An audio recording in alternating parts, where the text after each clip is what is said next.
Ladies and gentlemen, welcome to the long-awaited recap that all of you yelled at me for the past week and a half. Sinquefield Cup 2021, a classical chess tournament with 10 players from all over the world, many Americans, but also many non-American players, the last tournament in the Grand Chess Tour. So we will not have a winner just of the Sinquefield Cup, but also of the entire Grand Chess Tour. I'm going to show you some of my favorite games. Before we get into that, I just want to give you a friendly reminder that I'm a long-term partner now with G Fuel. And you can get any of their products for 10% off, but 30% off for the first 2 weeks of September by using the code Gotham. Also, I put them back there because they're very colorful. Those are the cans. Let's jump into it. You yelled at me for such a long time to make these recaps, but here's the thing. I got a little tired of only making recaps. So I decided to make one at the end of the event. Now, 6 games. Let's jump into it. Fabiano Caruana versus Sam Shankland from round number 1. We have d4, knight f6, and we have a London, which is really surprising. I really wonder if like d5 were played, whether Fabiano would have gone for this. You might ask, why is it surprising, Gotham? You say the London is a good opening. It is, but it's really rare in the classical chess to have it. Like bishop g7, e3, and here's why. There are many ways to fight against the King's Indian defense for an advantage. I mean, maybe Sam wanted to play the Grunfeld. So Fabiano plays this setup, and here he plays the move h3. When you play a London into a King's Indian at the high level, you can't just destroy them. You need to play a bit more positionally. So he plays h3, so his bishop can always counteract any knight to h5. This bishop cannot easily develop to g4. Black plays c5, and now white doesn't take because that would just open up the bishop in all prospects. So knight d2, we have a trade, castles, bishop e2, and a few moves later, white is also going to castle, but first white attacks the queen and defends the b2 pawn, brings the knight back to the middle of the board.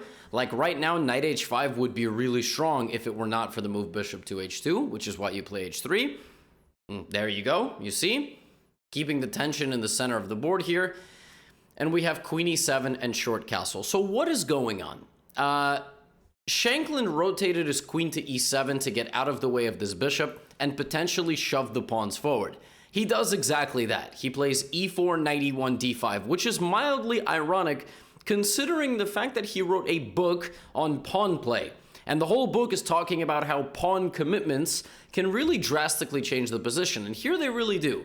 White has a blockade of the 2 pawns, pressure on d5, and essentially what it's going to come down to now is the pawn break in the position. You all ask how to play close positions. We have 7 pawns per player. Whether or not white can successfully land f3 and break out is going to change the whole game. If black can teleport this pawn to f5, black is convincingly better unless white starts creating meaningful queenside counterplay. So we have knight c2, which defends the knight.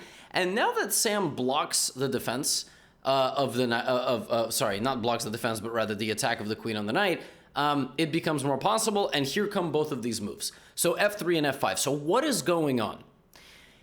Basically, Fabiano has to take, because, for example, if Fabiano doesn't take, then Sam will go f4, this knight will move, and he will go e3. And now this is just dead loss for white. You just cannot allow this.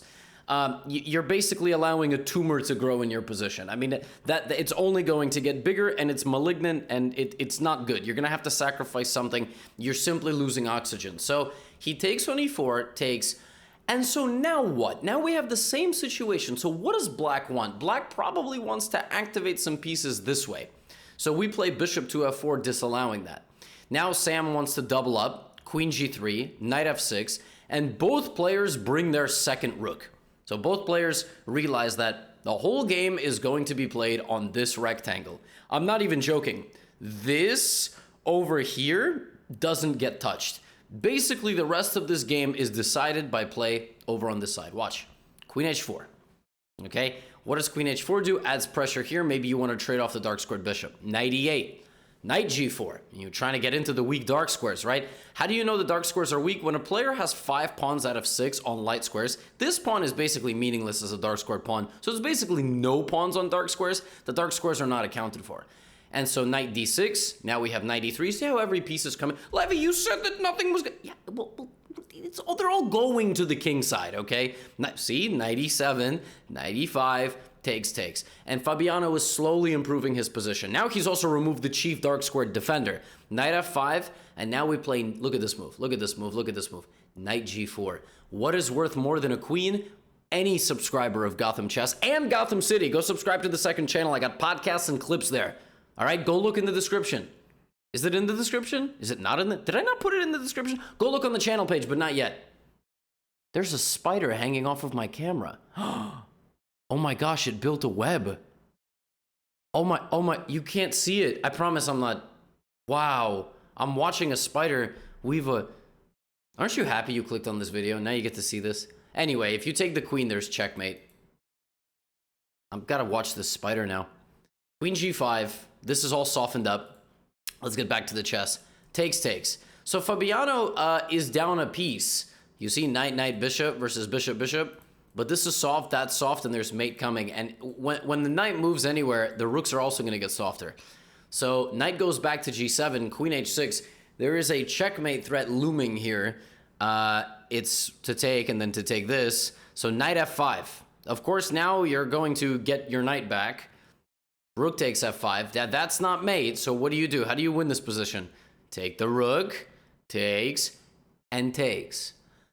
And since the queen has to defend the knight at all times, he plays g4, which is a really nice move. That forces the bishop back to e6. And now queen takes g6. And the game ends without a queen trade. Do not trade queens here. Keep the queen here with pressure. And now a very fancy final move. Very fancy final move. Shanklin wants queen f2 check, although I'm not even sure it does that much. Bishop f3. Like, go ahead and take my bishop, bro. You can't move the knight, because that's mate. You can't take the bishop, because that's mate. Very nice victory for Fabiano Caruana to kick off the Sinquefield Cup. Second game I would like to show you is the game between Richard Rapport and Peter Svidler. We'll talk a little bit about Svidler during the event. Richard Rapport is like top 7, top 8 in the world, and begins the game with g3. That is a pretty rare move. It's not like a bad move. It's just a rare way to start the game. Normally, you put something in the center. Also, when he was coming into the chess club that day, Richard Rapport got asked what his least favorite first move is, and he said g3. The irony.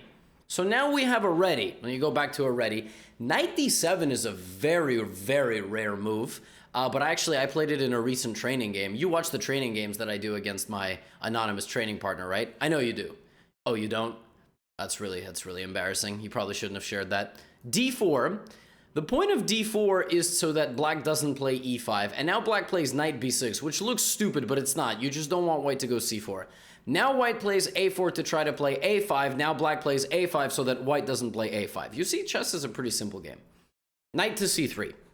Knight to f6. And we almost have like a full square of knights, except this knight somehow is on b6. But now white cannot play c4, right? Okay, bishop g2, bishop f5. And it's kind of like a reverse London, but here Rapport plays knight h4.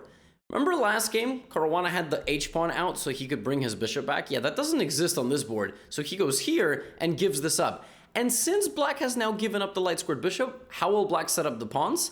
Ideally by playing c6 and g6. But you see Rapport is trying to push the initiative. What does Rapport want since he has the bishop pair? He wants to maybe isolate one of the bishops against one of the other pieces, and then play on that color complex. So watch as the game progresses what he does. He gets the knight out of the way, leaves this bishop with no job. Castles, f3. Trying to go for e4 and rotate the knight to f2. Fascinating idea to then expand in the center with e4, which would open up the prospects of his light squared bishop. Right, so he plays knight f2. Very, very kind of straightforward. Svidler's like, yo, you can't move your e-pawn. He's like, actually, if I get rid of your knight, I win control over e4. So it's a whole battle for this area. Now, if you play queen takes e2 in this position, there is a fascinating way to triple black's pawns, which is just probably completely lost. The computer doesn't realize it at first, just how bad it is. No. So knight c4, c3, bishop f8, and he just gives him this. I found Rapport's play here super interesting. He gives this away. So he has to move his queen. Now the knight just comes back. So he's just down a pawn. But what he's trying to do is make e4 work. And it's a really complex idea. Then he trades. And then he plays e5 The queen slides over, and look at this. Look at this. So this is a pretty locked position, but white is going to break through on one square with the move g4. You have to play g4. You gotta set it up somehow. You need to give reinforcements. Also, when g4 happens, the g file might open, so your idea is king h1, rook g1 in some positions. Like, that is another way to play this position. Maybe not immediately, but you're trying to go g4. And in a worst case scenario for black, white gets this, and now white crashes through. That's the way you need to look at how to play close positions. So Svidler plays h5, h3, g6, right? Svidler now is trying to put a light squared blockade, but he still goes g4. Okay, so pawn takes, and you actually have to take. It's a free pawn. It's poisonous, but you have to do it because, like for example, let's say you don't do it. I'm not gonna take. I'm gonna add pressure to this. I'm going to make you take. Now the knight comes in. Knight h6, knight f6, f5. It's all bad news. It's a really beautiful thing that Rapport set up here. So he gives away a pawn. Now Rapport is down 2 pawns. Clean 2 pawns. So what's he gonna do? Queen d1. Okay, so Svidler throws the pawn forward, and it looks like Rapport just has no forward movement, right? Okay, so bishop h3. Bishop h3. The threat is knight h6, knight f6 with check attacking the queen. So you either have to move the queen or the king. The queen has to go, because if you move the king, I'm gonna go king g2. Now any knight move will be a discovery on the queen. So the bishop is protected. So the queen moves. Now we have queen d3. c5. Svidler's like, I'm tired of defending your threats. I'm going to go make my own threats. But Rapport's like, are you sure that you are in a position to be calling the shots here? Because I got f5 coming. Good luck. This is something I like to call the rule of +2. The rule of +2 means that white has 2 more attacking pieces than black has defenders. So this, potentially against 1 bishop. And when this crashes through, well, Svidler tries to create a little counterplay. When this crashes through, you're going to get over here. The game will be decided on those 3 squares because you've completely created a barrier against your opponent's defenses. It's actually fascinating how Rapport did this. He rendered this knight completely obsolete. And this rook was blocked out. This rook was blocked out. This bishop has no role in the game. And now he just takes. And okay, oh, fork, so scary. Nope, doesn't matter. You get all, doesn't matter. You could take both rooks. I'll give you both rooks. You can't stop me. Literally, like, look, for example, like, go ahead and take my rook. I don't even take my rook. You know what? While you're at it, take my bishop too. You know, like, take everything. Actually, if you do it like this, it probably doesn't work. You're losing too much. But you just can't defend the attack. So knight e4, and Svidler plays knight f6, and it looks like a good move, because if you take, then the queen comes in. Oh my god, it's kind of scary. No, it's not. If check, then takes. Just don't hang your queen, you know? Don't hang your queen. Don't go, oh, I gotta mate you, and lose your queen. Outstanding game from Rapport. A really creative attacking game. Not much else to say. That is how Rapport plays chess. He plays really interesting chess. Now, this game I'd like to show you is the game between Dariusz Schwierz, who's a Polish grandmaster who is now living in the United States and actually, I believe, playing under the U.S. Federation, versus Jeffrey Xiong, American through and through, born in Texas. Doesn't get more American than that. I think he's born in Texas, and he's like grew up playing there his whole life. So top 6, top 7 GM in the United States. And we get a Najdorf Sicilian, open variation of the Sicilian defense, and a Najdorf. So this one's going to be ludicrous. Hold on to your hat. We have bishop g5 main line. Black plays e6 and f4. This is ultra theoretical stuff. There's many lines here where black will even play g5 to mix things up. This targets this and this. Schwierz indirectly defends the b2 pawn by trapping the queen. If it were to be taken, that is not how the game ended. Knight d7. Queen is targeted with the rotation of the bishop, so the queen has to move out of the way. And finally, a few moves later, we have long castles. Now, normally in the Najdorf, you either leave the king here or you castle it short. It is very rare to do what Jeffrey does in this game, which is to set up a little structure on the king side and then castle long. Like, the way Jeffrey played this, his king probably should stand in the center of the board. He expanded all the pawns. Notice how white has barely pushed anything, but he castles long. You're sitting there going, are you sure about that? Now, what white needs to do is either attack down the F file or break through down the middle. Okay? So he plays rook F1, queen B6. Okay? Knight B3. Why knight B3? Well, because you actually want to trade, because this reinforces your king's safety and opens up a new front of attack. Jeffrey doesn't like that. He goes back to D7. But now I'm going to target the queen again. And I'm sure Dariush was looking at this position like, listen, I've watched enough Gotham videos that I know about the rule of +2. I have 1, 2, 3, 4 pieces, 5 pieces, potentially 6 pieces ready to join an attack, where this king is barely protected. I mean, those pieces are standing around. So how do I break this? A4.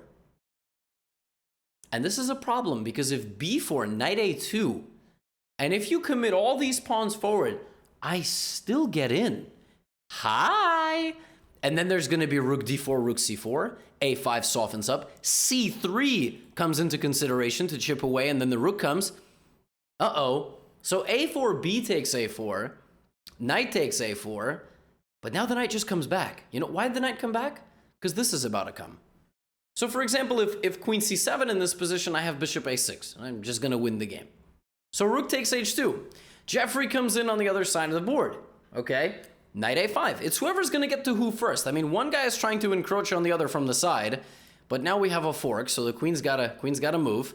And now we just very calmly remove the bishop from the defense of the king, and we have bishop takes A6 with check. But Jeffrey hides in the corner, and now, you know, if you just commit all the pieces forward with knight B5, you kind of start getting tied together. Now, it's important to note this is not hanging because of knight C7 check. So Dariush has a move here. So he goes back. The queen is defending the bishop. He decides to go back. His queen guards the bishop. And now he's ready to bring the rook because, like I said, he's going to have potentially 5 on 0. Like, that king is just going to be completely wide open. But Jeffrey likes to play with fire. Bit of a pyromaniac. Plays this, and just slides over like, we good. We good. I don't sense any danger, even though the engine is saying it's +8. And in this position, Dariush finds a move that sends it from +8 to barely +1. Because even though he's attacking the rook, Jeffrey is just in time to sacrifice the rook for the bishop. And the removal of this bishop, combined with white needing to kill his coordination, makes this actually very tricky. Queen F2, knight E4, and all of a sudden Jeffrey's creating counterplay. The only move that maintains the advantage here is this one, queen to E3, because I think Jeffrey had to take... Oh, Jeffrey here had to play king C7. Yeah, that was the engine move to go with B-file counterplay and make sure the queen is protected in case this knight ever moved. Yeah, king C7. You have a queen, 2 knights, a rook, a bishop, but you have to play king C7. Shut up, computer. So knight E4, and now he plays king C7. The difference is that now knight D4 comes, and you have this. You see, the knight was on F6 in the previous situation. So F7 is softened up. Rook B8, that is a mate in 1 threat. You got to stop it with bishop B5 interposing. Oh, I'm sorry, this move was not played. That was a misclick. Bishop B5 interposing, and now Jeffrey plays F5. Look at this move. If you play pawn takes F5 in this position, E5, and you lose the defender of the bishop. So Dariush has to decide what to do. Look at this, C4, defending the bishop on B5. D5, oh my goodness, what is going on? Every pawn can take everybody. I'm super confused. So now we have pawn takes F5, E5, knight to C6, the only move to keep advantage. And he doesn't guard either of the pieces. Pawn takes pawn. The bishop is hanging, the rook is hanging. He takes the rook, queen takes B5, Jeffrey's not even interested in the knight. Dude, I don't care about that, dude. Like, we're looking over here. What is the material count? White is up 3 points, but it's a bishop and a knight and a pawn for 2 rooks? Huh? Knight A6 is check. You got to look at the forcing moves. So now Jeffrey forced to do this, and now the rook takes on A6. And Darius finds a way to calm everything down, because now if you play queen a6, I have queen e4, and this is just a winning endgame. Sometimes you need to just see through the chaos, simplify a little bit, sacrifice a little bit of material, and transform the position. The passed pawn and the activity of the queen here would just be winning. So instead of that, Jeffrey just goes again all in, just all in with a mate threat. But now we have check here, and look at this beauty. Rook a8 check. And you can't let my queen get in, so you have to go for this. And the rest of the game is just defending against mate and a combination of a few different, moves to give checks and promote. Although here, after king a5, apparently, the advantage was squandered and Jeffrey was drawing. After rook to c2, the move bishop d4, guarding everything and applying pressure again, would have apparently held for Jeffrey, which is just insane. But he played this. And the difference is that now after b3, the white king is just safe. I mean, it looks like it's getting mated, but it's not. And look at that one. Look at that one. Look at b4. And now if you take with the king, there is this. And it comes down to Darius's final pawn pinning the queen to the king. And it's just over. The pawn will promote. And if he had taken with the queen in this position, then there would have been check. King moves, and queen b2.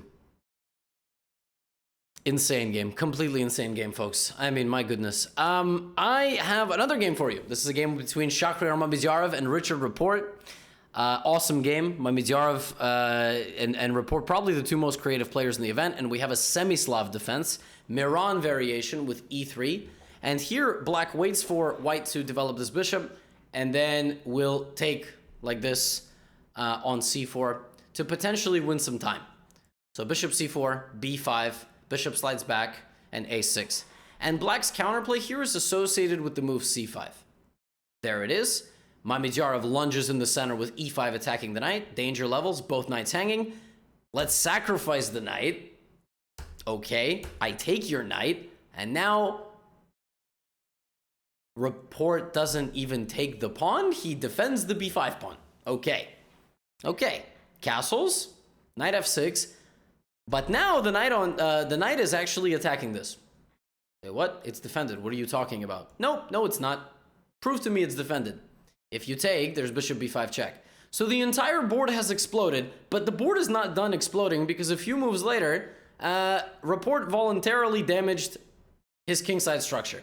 So this, and by the way, instant replay. Do you see how white's rook just snuck in and then went back? Mamedyarov allowed it. So what is going on in this game? Queen comes out, attacks this. King guards. Black is up a pawn, but Mamedyarov has a bishop targeting the other side of the board. This is why they always say bishops are better than knights. I mean, look at this bishop. Like, you have a piece on one corner who sees the other side of the board. You start looking around the king. You start going, all right, h5 looks juicy. h4 looks juicy. Like, these squares are kind of possibilities to attack the king. Also, e4 and d3 to go there. How am I going to do this? Maybe I can transfer my rook. Maybe I can move my knight. I can't really move my pawns, can I? Queen g4 check. Now the king is forced this way, and he forces the king to the middle. He forces the king to the middle because if he had gone to g7, he would have gotten slapped. So, king e7. If you take on h7, black just attacks you down that same line. Pretty fascinating. The pawn here is only weak if the king is near it. Isn't that interesting? If the king is not near it, you don't want to take this pawn because you open up the lines to your own king. Very interesting. You only are interested in these pawns now. So now g3. g3 is a waiting move, blocking out this bishop. Rook a4 attacks the queen. He saw rook a4 and he liked it. And now he takes on h7? Well, here's the difference. Now the bishop is blocked out. So now Mamedyarov can make this move, and h2 is not really a problem, but now he's got this avalanche down the main files. So queen moves to b6, rook d1. How are we going to get in? Let's attack the rook. The rook slides over, and knight d4. This is such a tricky move because you've got eyes here, here, here, and here. It's got 4 different squares potentially you can break through on. Bishop e5 blocks the rook from seeing this file, so he just gives away b5. Now from a pawn down, you go to a pawn up. Okay, I don't hate it. Queen c5, knight jumps back. That's why knights are so tricky. Now the knight's got eyes on d5. The queen's got eyes over here potentially. How's Mamedyarov actually going to get through? It's not so simple. Oh, he's gonna rotate back around. Okay. And at this point, Mamedyarov was like, hold up. Why am I attacking the king? I'm a pawn up. Let me just push this pawn. Okay, bishop a6. Yeah. f5. Yeah. Knight d2. Wait, isn't he hanging? Wait a second. Two bishops are hanging. So queen c2, rook e5. Bishop attacks the queen. Wait, isn't that just... Nope, not hanging because of this. So now you only have one move, two moves with the queen, but one is much worse than the other. You have to go here. Offering a trade of queens. Will we get a trade of queens? Reports like, nah, I don't like queen trades. I like attacking rooks. Mambijarov's like, that's nice. I like defending rooks and threatening discovered attacks, which would then win me the game. Apparently, queen b2 was a big blunder because here there was a way to defend not this, but this, and it's really savage. Go back. Block the attack and threaten to double up on the h-file. The biggest triangle you've ever seen. No.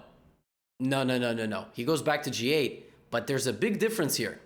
Because after f3, f6, rook e6, you see how everything is softened up?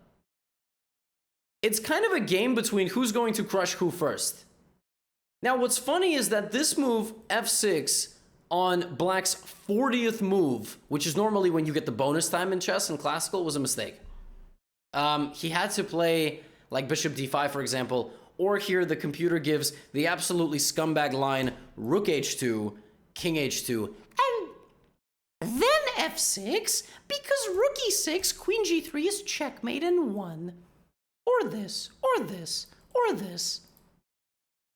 I hate computers. He played f6, and Mamedyarov was able to just slide out. Look at this, rook g3, just slide out of the way. You could take the rook, but then you lose, so no. And then, by the way, bishop a6 covered by that same rook, which is attacking the king. So rook h2, queen takes f6, queen f7, and now the only winning move here for white. Try to find it. I'm gonna take a sip of my coffee. Take a sip of my G Fuel. Queen e5. Threatening both rooks. After f4, we also threatened the queen. And Mamedyarov had to avoid a few catastrophes with his king, get out of mate, and even though he was swarmed, there's just not enough firepower. There's no coordination of pieces here that Black will have that will win the game, and so Report was forced to resign. There's also no draw. Absolutely insane game. The best way to describe this is simply a headache game. I mean, there's not much else to say. Yeah, well. And for our final game, folks, I would like to show you the game between Maxime Vachier-Lagrave and Jeffrey Chong. And this is an awesome game and will lead me to talk a little bit about then the final standings of the event. Let's go. e4, e5, knight f3, knight c6, bishop b5. We have a Ruy Lopez. We have knight f6. Knight f6 is a Berlin defense, and Jeffrey is unfortunately making his ascent into Super GM territory by playing the Berlin. Maxime is a lifelong e4 player, though. So he's got something in the notorious Berlin endgame after d4 here, the capture, de, knight f5 takes. There are many setups. Many. Have I mentioned that there's a lot of setups in the Berlin defense? A lot. So h3 is a very flexible move. Black basically has like any bishop move, h5. Of course, there's like meta and different plans and strategies. All of it is equal according to the computer, but they all kind of have different layers. So he plays bishop d7. MVL plays rook d1, pinning the bishop. So now the bishop comes to e7, and MVL plays knight c3. So far, no move is like that insane, right? But now king e8, and the idea of king e8, there's a couple of ideas, but maybe in the future you'll slide your rook over and trade. Like if Black can just trade off rooks, like the rooks just disappear, Black will be completely fine. It's just, you're not going to lose a Berlin endgame, right? But the problem is that Black doesn't have a lot of pawns out and about. So white plays g4. This is a super common idea, and this in response is another super common idea to get this position. Black is happy to make trades, because Black was trying to draw in the very beginning of the game, and now Black's plan would be something like h5 to target this weak pawn on g4 potentially. f6, and the king moves up, and then the rook slides behind the king. So white plays bishop f4. Bishop f4 is very flexible because, for example, if black plays king to e7 now, probably white has some options, like maybe to double up on the d file in anticipation of the rook arriving here, or something like knight jumping to e4 at a certain moment to try to play knight c5 and pressure the queenside. a4, a5, you know, just go and instigate with your pawn. There's a lot of different ways to play. Okay, he chooses rook to d8. And by the way, h5 will always be met with an f-pawn move. Like, you're going to reinforce this pawn. Unless they play f4. Now that white has successfully played f4, h5 doesn't need to be met with f3, mostly because pawns can't go backwards. But f5. So now you're killing off the light-squared bishop. Now here, if Jeffrey plays something like g6 to soften it all up, that actually doesn't look completely unreasonable, but white will take space. This is computer-style chess nowadays. Like, lodge the pawn there and use your space advantage throughout the endgame. Jeffrey, though, plays takes, and then g6. And the problem is that he opened up the h-file. And now MVL is too quick. You see, this king hasn't been able to move forward, which means the circulation of Jeffrey's position is very much questionable. Rook to f8. And folks, let me tell you something. If you have 5 pieces and this is how they are arranged, you're probably going to lose the game. So MVL plays pawn to f6, forcing the bishop out. And now here's the million-dollar question. Do you allow this trade? And the answer to the million-dollar question is knight to e4. You do not allow this because now a3 threatens to trap the bishop. So bishop e6 is a very creative way, it seems, to deal with this threat by playing c3, or c3 also traps the bishop, by playing this, but just king f3. And now look at this, bishop d6. And in this position, if pawn takes d6, I guess Jeffrey thought like rook d6, rook e6. I guess that's what he thought, but he just plays c4. And the unfortunate reality of the situation is this bishop is completely trapped. So bishop b4, a3, the bishop sneaks around back. Now we hit the rook. The rook slides over. And the absolutely brutal finish, pawn to e6. And Jeffrey resigned because if pawn takes e6, I move my rook up the board and I'm going to either mate you or take both of your rooks and then your soul, and then I'll mate you. Yeah, I mean, MVL just wins like a hot butter melting, like a hot knife melting butter. Hot butter would just melt. You don't need the knife. And MVL was in peak form in this tournament because he won it. He actually is now the 2-time winner of the Sinquefield Cup. Shout out to the St. Louis Chess Club for this image, this graphic, I should say. Listen, please do not copyright strike me. And also to Kasparov Chess. Y'all got the logo down there. These are the final standings of the event. MVL did unbelievably well. Well, these are actually the Grand Chess Tour final standings. But MVL finished with 6 out of 9. That's a nice score. 3 players, Caruana, Dominguez, and Wesley So with 5.5. Wesley won 2 games in the beginning and then drew the remaining 6.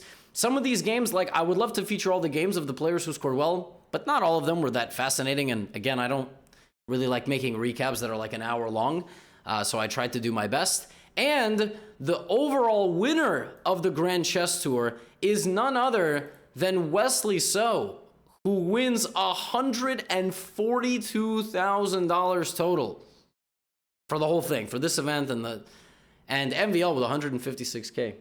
Not bad. Not too shabby. Fabiano Caruana did finish 4th overall in the Grand Chess Tour, but I think of all the players who played all the events, I think I saw a stat like this, Fabiano finished like last. Of all the players in the tour who played every single event, of which there were not so many, he finished last, which is crazy. And he is barely still number 2 in the world, 0.7 points ahead of the Chinese Grandmaster Ding Liren. So the Grand Chess Tour is now over. We will not feature another event in the Grand Chess Tour, but the next big chess tournament is the Grand Swiss and the 2 top finishers of the Grand Swiss will qualify for the candidates. So I'm sorry this recap took so long, and the truth is that I just can't make my channel all about recaps. Those get boring also. But a lot of you did say that you didn't follow the tournament unless it was for my recap, so I do feel some pressure on my shoulders. Anyway, as always, if you made it this far in the video, I appreciate you very much. Go use that code Gotham, and you're awesome.